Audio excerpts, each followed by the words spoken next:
Hello' guys, মোৰ mini ব্লগলৈ আপোনালোক সকলোকে স্বাগতম জনাইছোঁ।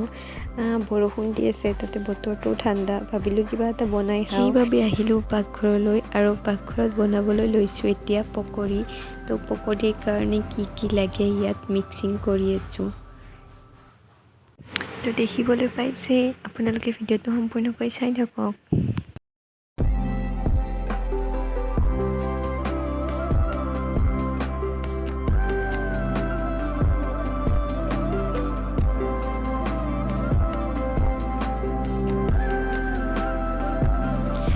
আৰু এইখিনি এতিয়া ধুনীয়াকৈ মিক্স কৰা হৈ গ'ল আৰু এইফালে বহাই দিছোঁ কেৰাহী, তাত তেল দি এয়া বহাই দিছোঁ পকৰি। তো দেখিবলৈ পাইছে কেনেকুৱা হৈছে।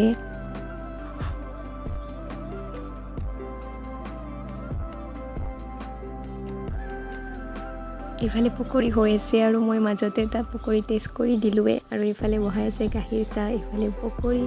তো দেখিবলৈ পাইছে ঠাণ্ডা বতৰটো কিবা এটা খাব মন যায়। পকৰিৰ লগত এয়া চচ আছে, বটা আছে, এইফালে আছে চাহ। এতিয়া আমি খাই লওঁ